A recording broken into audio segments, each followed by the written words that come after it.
Buenos días, buenas tardes, buenas noches, poesía del mundo, a cualquier parte de este mundo. Estamos aquí acompañados hoy por Enrique Falcón, él en Valencia, nosotros en Buenos Aires, pero podemos encontrarnos. Muchas gracias, Enrique, por estar aquí con nosotros. A ti, Silvia, un placer. Bueno, Enrique Falcón, una extensísima obra dentro de la literatura, poética, ensayística, periodística, de colaboración, pero fundamentalmente una estricta y profunda y erudita relación con lo social, en su fase literaria y en su fase práctica. Vamos a preguntarles entonces, porque generalmente organizamos la entrevista con dos verbos, ser y estar. ¿Quién es Enrique Falcón y en qué está Enrique Falcón? Soy educador y precisamente esa pregunta se la hago a algunos de mis jóvenes con los que trabajo y tienen que preguntar si tú quién eres casi hasta la extenuación. Y yo sé que podemos llegar a niveles insospechados. Yo creo que soy una criatura. Ahí me quedo. Soy una criatura. ¿En qué estoy? En aquellas cosas en las que personal y socialmente y afectivamente me siento llamado. Son fronteras de compromiso, de vida, de vinculación con otros y otras, el mundo de la educación, el mundo de los libros, el mundo de la ciudad, el mundo de la afectividad. Bueno, en eso estoy. La clave es el ser. La clave es esa. Comienzas tu último trabajo, Silitus, que agradezco que me hayas mandado la versión para las redes, con unas hermosas palabras que hablan de una transformación, a mi entender, y dice, hay de las épocas en que sus poetas solo pueden escribir apocalipsis, hay de los hombres que tienen que tallar sobre la corteza de los últimos robles nombres de una lengua a punto de extinguirse. Y en este tema de las crisis sociales, de los conflictos sociales, de las injusticias, de las miserias, de la pobreza que nuestro sistema económico mercantil nos hace padecer, hay una interesante relación en lo que me ha parecido leer de tu biografía entre política y espiritualidad. Y vivimos en este momento un stop de un estatus, un detenimiento de un estatus que ha profundizado también lo peor de nuestra situación humana. ¿Cómo sería en tu trabajo, cómo comenzó todo en esta relación tan hermosa que pone a la poesía no en el centro, sino como activista de algo que los hombres tenemos que cambiar? Poesía, política y espiritualidad. No sabría rastrear muy bien orígenes muy claros y muy definitivos de esa biografía, del compromiso y la vinculación entre espiritualidad y práctica política. Yo creo que fue en torno a los 18 años cuando empiezo a trabajar en proyectos sociales en barrios muy pobres, de la periferia obrera de la ciudad de Valencia. Y allí entiendo lo que la palabra, incluso la palabra poética, puede acompañar o dejar de acompañar en procesos personales y estructurales muy precarios y muy duros, ¿no? Ahí es donde percibo el papel secundario de la poesía, el papel periférico de la poesía, de tener que estar acompañando pues, la vida de la gente, ¿no? Que es lo que tiene el verdadero centro, ¿no? Luego hay un montón de experiencias que van confirmando en esa línea y en ese compromiso político y de escritura, la parte espiritual, por supuesto, también es clave, es importante, no se podría entender, quedaría descarnada la posibilidad del acompañamiento, ¿no? en esos procesos políticos, ¿no? Claro, porque generalmente a veces la política y la espiritualidad está relacionada a las instituciones religiosas. Claro. Y eso, claro, quita tal vez o aleja a las personas. También en algún momento... Sí. Uno de los poetas más interesantes que hay en España, Jorge Riechmann, reclama, y es un hombre que viene de corrientes ecosocialistas, ateas y de izquierda, ¿no? Y él reivindica la necesidad de encarnar esa política con espiritualidad. Él dice que no es una espiritualidad de plumas, sino una espiritualidad con pelo, ¿no? Y esa espiritualidad con pelo es compartida, yo creo, por todos los hombres y mujeres que tocamos en este planeta, ¿no? claro, promover a una suerte de espiritualidad laica que pueda comprender, digamos, eventualmente las religiones. Hay algo también interesante que leía sobre el tema de la lectura de la poesía, porque a veces uno se ha preguntado si la poesía se ha alejado de la gente o la gente se ha alejado de la poesía, o la poesía ha tomado, digamos, un rumbo de gueto que aleja a la gente de sus posibilidades. Y vos decías que a veces los recitales o las lecturas de poesía, donde estabas presente, parecían más lugares o grupos de debate social, donde la poesía había sido como la nafta, como el combustible, pero que se había diluido, el poeta y el poema. ¿Cómo es esa experiencia? Porque me parece muy interesante en la lectura, cuando el poeta lee su poesía, ¿qué quiere lograr con eso? Claro, a mí me parece un momento clave, ¿no? En el proceso de creación literaria, el momento y los momentos de enfrentamiento y compartir con la gente son claves, ¿no? Ahí defino. Estoy de acuerdo contigo, no quiero atribuir culpas porque el fenómeno es complejo, ¿no? Pero a veces sí hemos construido un tipo de poesía donde no cabe la vida de la gente, no cabe la vida de la gente. Y todas aquellas experiencias de lecturas o de asambleas, aquí utilizábamos mucho en Valencia las asambleas recitales, ¿no?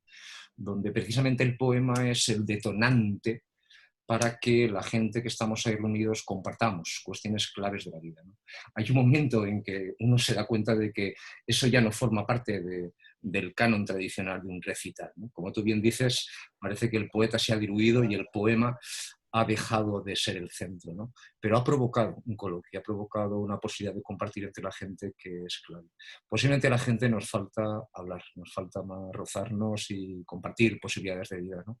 Si eso lo puedo hacer y lo puede provocar un poema, fantástico, ¿no? Fantástico. Claro.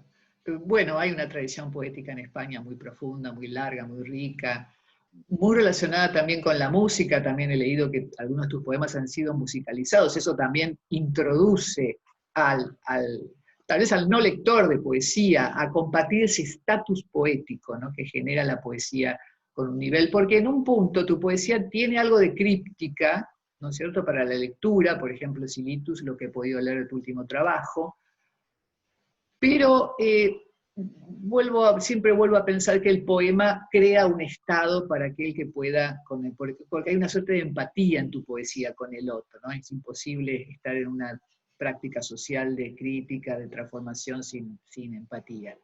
También te preguntaba con respecto a la docencia, al taller donde se va formando esa persona ¿cuáles serían tus principios? ¿Cuáles serían tus ideas generales que te tratás de estimular o acompañar en el que ves que está en el camino de la escritura poética?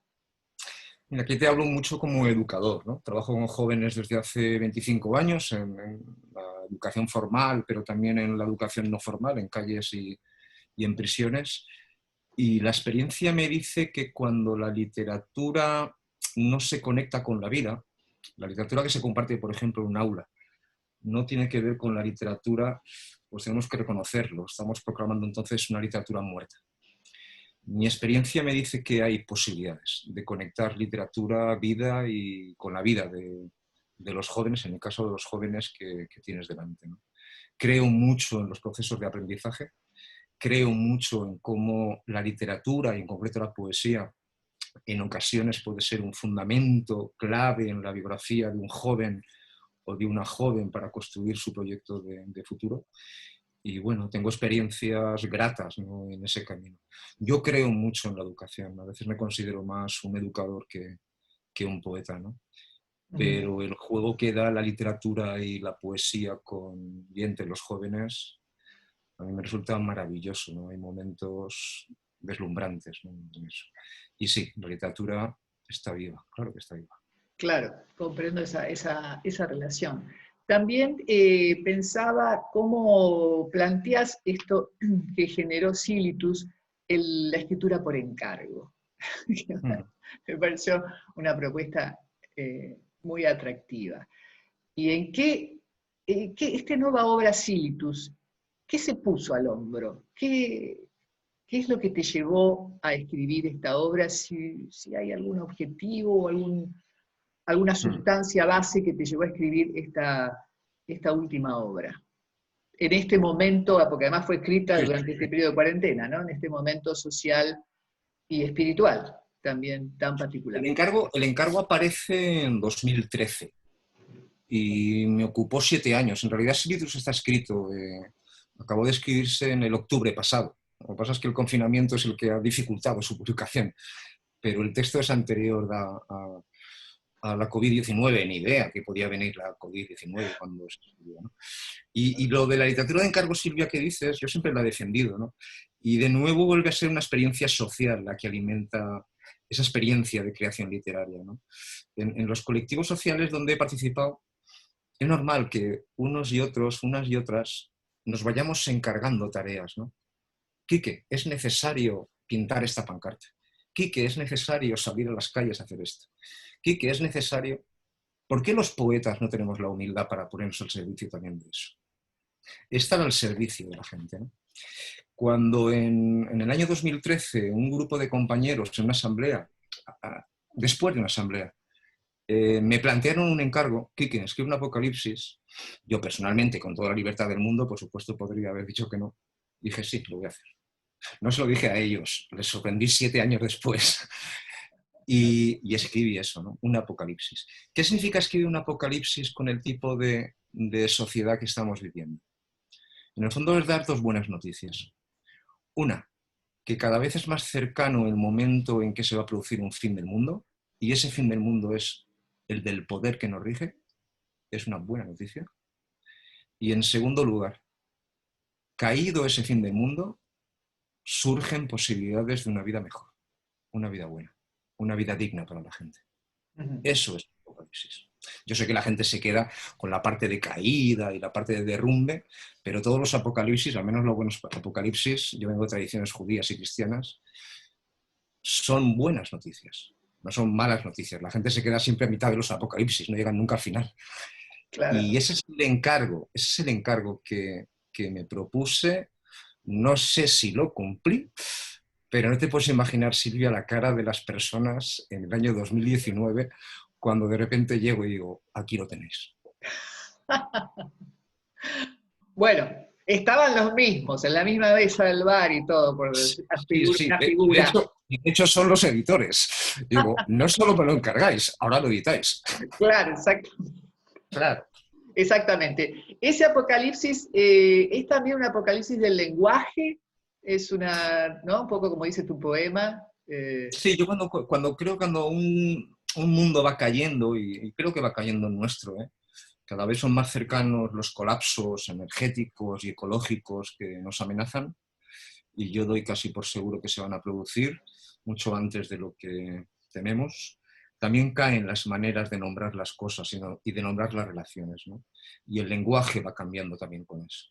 La poesía es un buen taller para ensayar esos campos de lenguaje, ¿no?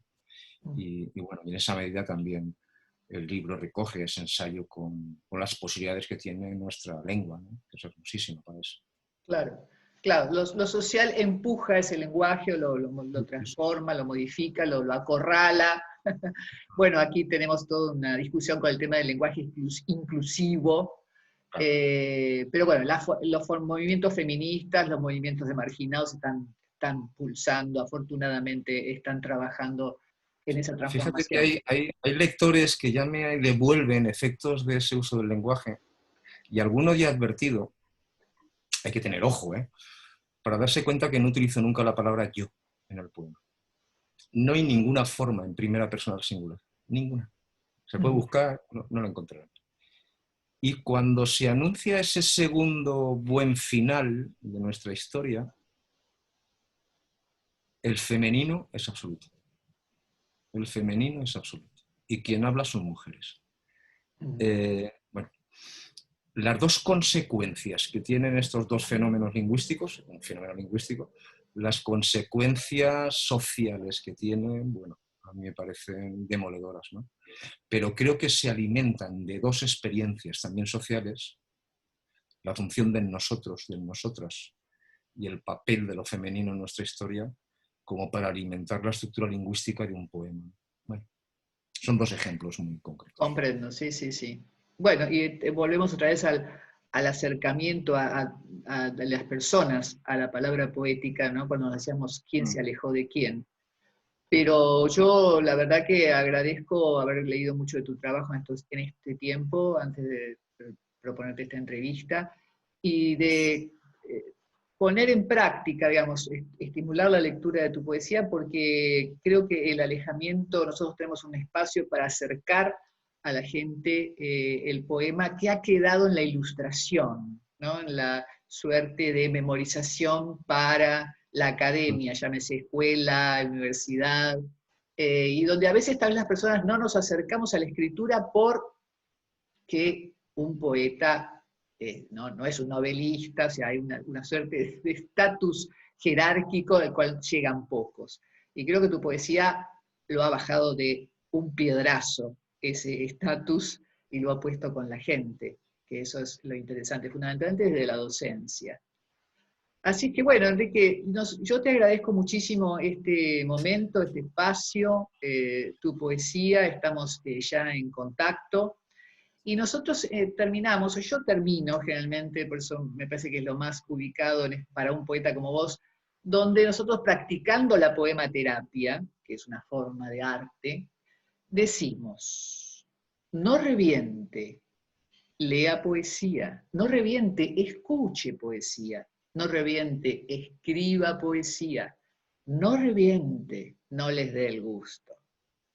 Y esto, para Enrique Falcón, me Qué parece... grande, qué grande, qué Sí, grande. sí, sí, ese es nuestro, digamos, nuestro grito de batalla desde hace mucho tiempo.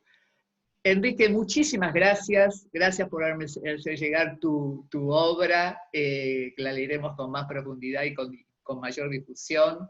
Y bueno, ya estamos en contacto en este mundo que cae y se levanta, sería un poco la idea, en una música nueva.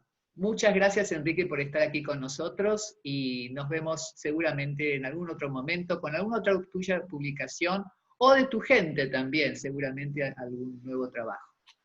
Gracias, Enrique. Y a ti, Silvia, un abrazo, un beso enorme. Gracias por la posibilidad de encontrarme con tu gente y ánimo con esa batalla. Que en Y esa ánimo. estamos. En eso estamos, sabemos que es así, es el camino. Muchas gracias, Enrique. A ti.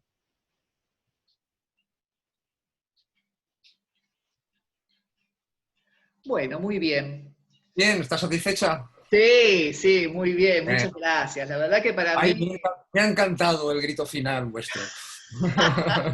lo tenemos, sí, sí, no reviente, viste, es así bien Me encantó, me literal, encantó. ¿no? Entonces, bueno, cuando hacemos algún taller o yo estoy más del lado del teatro, Ah, qué bueno. entonces trabajamos el tema poético, cualquier poema, digamos, empecemos con el estereotipo y a gritarlo terminemos con la señora de terciopelo, con un pianista Sí. joven al lado. Así que bueno, bueno, Enrique, espero que este tiempo de cambio, bueno, yo también confío que sucederán cosas de ese estilo, Sí. de homogeneizar el bien para todo el mundo. Nos estamos dando cuenta de la naturaleza, del otro, ¿no? Amor o rigor, como dice un amigo, no aprendimos por amor, vamos a aprender un poquito por rigor, pero después volveremos. En eso estamos. En eso Un estamos. placer, de verdad, Silvia. Por Bueno, aquí me tienes para lo que necesites, ¿vale? Si quieres bueno, contactos con gente, me escribes por Facebook, yo te doy perfecto. pistas, como Sí, tú sí, quieras. sí. Sí, leí algunos poetas que vos habías sugerido ahí del grupo de poetas de Valencia. Bueno, sí, me parece que eso es lo que hay que Bueno, armar. conforme tú vayas necesitando, me vas escribiendo y yo te voy diciendo. Sabes que Bueno, estoy aquí cuando quieras, ¿vale? bueno, muchísimas gracias, Enrique. Que Un estés muy beso y bien, un ¿eh? abrazo muy grande. Hasta Gracias. luego. Hasta luego. Chao.